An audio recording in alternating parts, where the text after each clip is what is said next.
Agra pita sweet మనం ఇంట్లోనే చేసుకోవచ్చండి. ఎలా చేసుకోవాలో చూద్దాము. ఇలాగా బూడిద గుమ్మడికాయ తీసుకొని ఖచ్చితంగా ఇది కొంచెం విత్తనాలు గట్టిగా ముదిరినేదే తీసుకోండి. లేతగా ఉండేది అస్సలు పనికిరాదు స్వీట్కి. ఇలాగ విత్తనాలు ముదిరినేది ఉంటేనే ఈ స్వీట్ అనేది చాలా మంచిగా వస్తుంది. చూడండి, ఇలాగ ముక్కలు ముక్కలు చేసేసుకొని లోపల పార్ట్ తీసేసేయండి. దీన్ని పడేయకుండా మనము దీనిని జ్యూస్ చేసుకొని కొంచెం హనీ వేసుకొని తాగితే చాలా టేస్టీగా ఉంటుందండి. హెల్త్ కూడా చాలా మంచిది. ఇలాగ పైన కూడా తొక్క తీసేసుకోండి. ముక్కలు మటుకు పెద్ద పెద్ద కట్ చేసుకోవాలండి. ఎందుకంటే ఇది మరి చిన్న కట్ చేసుకుంటే మరి చిన్నగా అయిపోతాయి పీసెస్. నేను చూపించిన విధంగా కట్ చేసేసుకోండి. పైన ఇలాగ మొత్తం తోలు తీసేసుకోవాలి. పైది లోపల పార్ట్ కూడా లోపలిది తీసేసుకొని చూడండి ఈ సైజులో కట్ చేసుకోవాలి. కట్ చేసుకున్నా నేను చూపించిన విధంగా చూడండి ఇంత పెద్ద పెద్ద ముక్కలు కట్ చేసుకోవాలి.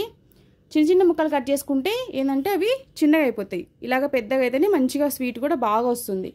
చూడండి ఈ విధంగానే అన్నీ కట్ చేసుకొని పెట్టుకోవాలి. దీనికి వంటకి చాలా ఓపిక కావాలండి. 2 days కానీ రెడీ కాదు. తర్వాత ఒక ఫోక్ తీసుకొని ఇలాగా హోల్స్ పెట్టేసుకోండి అన్నిటికీ. మరి లోపలికి కాదు, చూడండి నేను చూపించిన విధంగా కొంచెం లోపలికి దిగితే సరిపోతుంది. ఇలా హోల్స్ ఎందుకు పెట్టుకోవాలి అంటే లోపలికి చక్కెర పాకం అనేది మంచిగా పోవడానికి హోల్స్ కావాలి. తర్వాత వీటిలో మనం తినే సున్నం ఉంటుంది కదా, అంటే తమలపాకులలో వేసుకుంటారు తాంబలంలో. ఆ సున్నం షాప్స్లలో దొరుకుతుందండి, కిరాణా షాపులలో. 1 స్పూన్ వేసుకొని ఇలాగా 1.5 లీటర్ తీసుకున్నా అండి. నేను ఇప్పుడు ముక్కలు 1/2 కిలో ఉన్నాయి. 1/2 కిలో ముక్కలకి 1.5 లీటర్ వాటర్ తీసేసుకొని, అంటే మునగాలి ముక్కలు అంతే మనకు ఐడియా కోసం. తర్వాత మనం ముందుగా ఫోక్తో కుచ్చిపెట్టుకున్న ముక్కల్ని ఇందులోకి వేసేసుకొని దీనిని మనము 12 hours నానబెట్టాలండి ఖచ్చితంగా. అంటే రాత్రి మొత్తం 12 గంటలు. ఎప్పుడైనా కానీ మీరు నానబెట్టినప్పటి నుంచి 12 గంటలు నానబెట్టాలి. చూడండి ఇలా మూత పెట్టేసుకొని 12 hours నానబెట్టేసేయండి, పక్కన పెట్టేసుకోండి. తర్వాత వీటిని చూడండి చూపిస్తున్నాను. 12 hours తర్వాత ఇలాగా మనకి ముక్కలు ఏమవుతాయంటే సున్నంలో నానబెట్టడం వల్ల స్టిఫ్గా అవుతాయి. స్టిఫ్ కావటం వల్ల స్వీట్ అనేది చాలా టేస్టీగా వస్తుంది. చూడండి ఇలాగా మనం వీటిని 2-3 times వాష్ చేసుకోండి మంచిగా. చేసుకున్న తర్వాత, ఎందుకంటే సున్నం ఉంటుంది కదా అందుకని మంచిగా వాష్ చేసుకోవాలి. చేసుకున్న తర్వాత వడగట్టి పక్కన పెట్టేసుకోండి.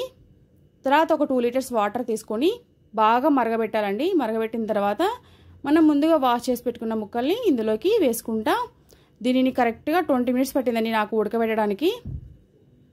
హైలోనే పెట్టుకోండి. హై అంటే మీడియం నుంచి హై కంటే మిడిల్లో పెట్టేసుకుంటే మంచిగా ముక్కలు ఉడుకుతాయి. 20 minutes పట్టిందండి ఉడకడానికి. చూడండి ఇలాగా ఉడుకుతూ ఉండాలి. సిమ్లో మనము మీడియం పెట్టేసుకొని 20 minutes తర్వాత మనం ఫోక్తో కుచ్చు తగిన అవి మంచిగా ట్రాన్స్పరెంట్గా ఉన్నప్పుడు మనము స్విచ్ ఆఫ్ చేసేయాలి గ్యాస్. చూడండి ఇలా అవుతే సరిపోతుంది. తర్వాత వీటిని మనము వడగట్టుకొని 1 గ్లాసు 2 గ్లాసుల నిండా చల్లనీళ్ళు ఇందులోకి పోసుకోవాలి. పోసుకోవడం వల్ల మెత్తగా ఉన్న ముక్క కొంచెం గట్టి పడుతుంది. తర్వాత నేను 1/2 కిలో ముక్కలకి కరెక్ట్గా 300 grams షుగర్ తీసుకున్నా అండి. అంటే కిలో ముక్కలకి 600 grams చక్కెర కరెక్ట్ సరిపోతుంది. ఒక ముక్కాలు గ్లాస్, చిన్న గ్లాస్ ఉంటుంది కదా ఆ గ్లాస్ తోటి వాటర్ వేసేసుకోండి.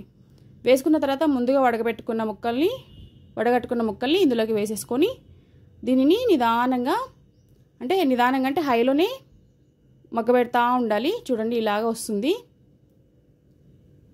దీనిని కూడా 15 minutes పడుతుందండి. ఇది పాకం అనేది ఉడకబెట్టుకుంటా మనం కలుపుకుంటా ఉండాలి.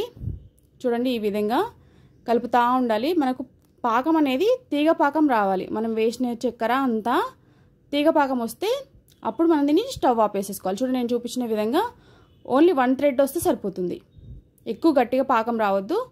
1 thread పాకం వస్తే దీనిని మనము స్టవ్ ఆపేసేసుకోవచ్చు. చూడండి ఇలా అంటే మనకి 1 thread రావాలి. అంతే అండి, ఇంతే. ఇలాంటప్పుడు మనం దీనిని స్టవ్ ఆపేసేసుకోండి. 15 minutes పట్టిందండి దీనికి. తర్వాత దీన్ని పక్కన పెట్టేసుకోవాలి. దీని మీద మూత పెట్టి మళ్ళీ 12 hours దీనిని వదిలేసేయాలి. మనం ఎప్పుడు అయితే ఉడకబెట్టామో అదే టైంకి 12 hours అవుతుంది. మూత పెట్టి పక్కన పెట్టేసేయాలి. నేను నైట్ చేశాను. మార్నింగ్కి చూడండి 12 hours తర్వాత చూపిస్తున్నాను. చూడండి ఇలాగా అయింది. కొంచెం వాటర్ వస్తాయి, ఎందుకంటే గుమ్మడికాయలో చాలా వాటర్ అనేది ఎంతసార్లు ఉడకబెట్టినా నీళ్లు ఊరుతూనే ఉంటాయి. కానీ ముక్క అనేది గట్టి పడుతుంది చక్కెర పాకంలో ఉండడం వల్ల. దీనిని మళ్ళీ స్టవ్ ఆన్ చేసేసి మళ్ళీ ఉడకబెట్టుకోవాలి. మిగిలిన జ్యూస్ ఉంటుంది కదా అది కూడా గట్టిగా అయ్యేదాకా ఉడకబెట్టుకోవాలి. ఇదనేది మొత్తం అనేది చక్కెర పాకం అంతా దీనికి పట్టేలాగా కలుపుకుంటా మనము లోపల చక్కెర నీరు ఉంటుంది కదా అదంతా మొత్తం ఇనికిపోయేదాకా కలుపుకుంటూనే ఉండాలి. చూడండి ఈ విధంగా మొత్తం దగ్గర పడాలి. మనకి ఇక్కడ పాకం ఎలా వస్తుందంటే ఎక్కువ థ్రెడ్స్ చూడండి, ఇట్లా ఎక్కువ గట్టిగా ఎక్కువ ఇలాగ వచ్చినప్పుడు మనము దీనిని స్టవ్ ఆపేసుకోవాలి. కరెక్ట్గా అంటే అరకిలోకి 300 గ్రామ్స్ షుగరు కరెక్ట్గా పర్ఫెక్ట్గా సరిపోతుంది. నేను కరెక్ట్ 300 గ్రామ్స్ తీసుకున్నాను హాఫ్ కిలోకి. అంతే అండి. ఇప్పుడు స్టవ్ ఆపేసేసి ఇలాగ ఒక ప్లేట్ మీద ఒక గిన్నె బౌల్ ఇచ్చి దానిపైన మనకి జల్లెడ గిన్నె ఉంటుంది కదా, అలాంటిది ఒకటి ఇలాంటి పెట్టుకొని జల్లెడది దాని మీద మనము దీనిని ఒక్కొక్క పీస్ ఇందులోకి పెట్టేసుకోవాలి. దీనిని మనము ఎండలో పెట్టొద్దండి, ఫ్యాన్ కింద 24 అవర్స్ ఎండబెట్టాలి. అంటే ఫ్యాన్ కింద ఎండలో కాదు, ఆరబెట్టుకుంటే ఫ్యాన్ కింద స్వీట్ అనేది రెడీ అయిపోతుంది. చూడండి 24 అవర్స్ తర్వాత చూపిస్తున్నాను. చాలా మంచిగా వచ్చిందండి స్వీటు, మీరు కూడా ట్రై చేయండి. ఇంతే అండి, చాలా ఈజీగా. చూడండి నేను ఓపెన్ చేసి చూపిస్తాను. ముక్కలు కూడా చాలా మంచిగా టేస్టీగా వచ్చాయి. సేమ్ పర్ఫెక్ట్ షాప్లో కంటే చాలా టేస్టీగా వచ్చాయి. ఈ స్వీట్ చేయడానికి కొంచెం ఓపిక ఉండాలండి అంతే. చూడండి ఎంత మంచిగా వచ్చాయి, లోపల జ్యూసీ పైన డ్రైగా. ఇంతే అండి చేయడం. మీరు కూడా ట్రై చేయండి, ఎలా వచ్చిందో కామెంట్ చేయండి. అలాగే మీకు ఈ రెసిపీ నచ్చితే మీ ఫ్రెండ్స్కి షేర్ చేయండి. అలాగే నా ఛానల్ ఇలానే సపోర్ట్ చేస్తూ ఉండండి. Thank you.